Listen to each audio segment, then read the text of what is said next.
plaisir de laisser la parole au député de Gaspé. Merci, Monsieur le Président. Bonjour, messieurs. Très heureux de vous avoir avec nous. Merci de participer à cet exercice-là, toujours important, avec vos intrants qui nous éclairent. Monsieur Côté, vous parliez tantôt de maintien et de moderniser la question des appels d'offres. Je veux vous entendre là-dessus.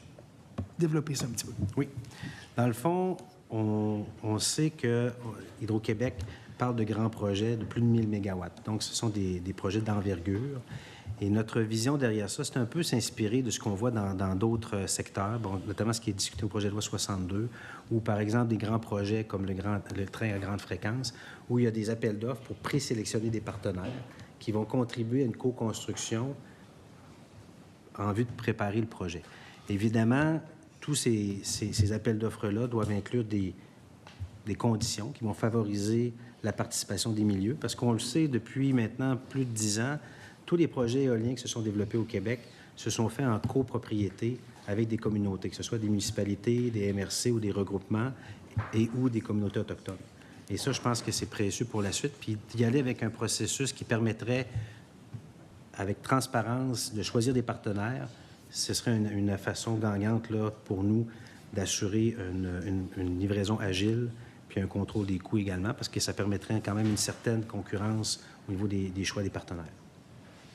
À travers le projet de loi 69, quels sont vos défis comme organisation et pour les gens avec qui vous travaillez? En fait, au niveau notre rôle, c'est d'accompagner le Québec dans ses choix, les orientations qui sont faites, puis d'accompagner les joueurs de la filière des énergies renouvelables. On travaille avec des communautés, des collectivités autochtones, des municipalités. On travaille en partenariat avec des regroupements et des entreprises, des PME. L'important, ce qu'on voit, comme je le disais tantôt, ce qu'on a besoin, c'est vraiment de la prévisibilité puis un volume. Le plan d'Hydro-Québec nous permet ça. OK? Alors, nous, ce qui est important, c'est vraiment qu'on utilise cette opportunité-là pour en faire une politique industrielle qui va permettre de soutenir des investissements dans l'innovation, le développement d'entreprises, puis aussi la formation de la main-d'œuvre. Autrement dit, notre électricité ou nos projets énergétiques, oui, on veut alimenter nos besoins, on veut décarboner notre économie, on veut soutenir le développement économique avec l'électron, mais je pense qu'il y a vraiment une opportunité aussi de continuer de faire grandir le savoir-faire québécois en matière de production d'énergie renouvelable avec les nouvelles filières qui vont se développer au cours des prochaines années. J'ai le droit à une dernière. Merci, Monsieur le Président. Monsieur Côté, vous parliez de contenu québécois, hein? Qu'on a délaissé un peu l'approche du contenu québécois pour faire une plus large place à l'ensemble des joueurs. On s'entend pour dire que le contexte a changé dans les 20 dernières années, mais je crois savoir que c'est une préoccupation de votre côté, d'assurer du contenu québécois dans l'opportunité qui est devant nous en termes de développement économique, principalement pour nos régions aussi, parce qu'on va se le dire, c'est une fenêtre d'opportunité exceptionnelle pour les régions du Québec. Parlez-nous un peu de votre position à ce niveau-là. En fait, pour nous, c'est une opportunité en or de soutenir le développement d'une filière québécoise. Vous savez, le développement de la filière éolienne, notamment, c'est un vecteur de développement pour l'exportation aussi. Donc, nos entreprises qu'on fait grandir chez nous peuvent par la suite aller sur les marchés extérieurs, faire de l'exportation, vendre des produits à l'étranger.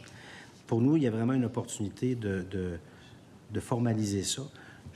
On ne pense pas qu'il faut faire du copier-coller nécessairement de ce qu'on a fait jusqu'à présent. On est conscient que le contexte a changé, mais vraiment, il faut avoir une réflexion sur quelles sont les retombées, puis comment on veut impliquer nos entreprises, puis comment on veut développer nos entreprises. Puis vous savez, le volet manufacturier, parce que c'est beaucoup ça qu'on a eu, là, notamment ce que ça a permis de développer au cours des 20 dernières années. L'innovateur en chef du Québec publiait un rapport justement sur la question de l'innovation plus tôt cette année. Et vous savez, on est en retard au Québec et au Canada de manière générale dans l'investissement des entreprises en innovation. Et un des facteurs qui expliquait ça dans le rapport d'innovateur en chef, c'est l'étiolement de notre tissu manufacturier au cours des 20 dernières années. Donc, pour nous, d'avoir une stratégie, une politique industrielle qui pense service, mais qui pense aussi au niveau fabrication de composants, ça va venir soutenir des investissements en innovation, puis ça va dans le sens d'une modernisation de notre économie, puis d'un soutien aussi dans une diversité de nos régions pour maximiser les retombées partout au Québec de ce grand chantier qui est la transition énergétique. Merci beaucoup.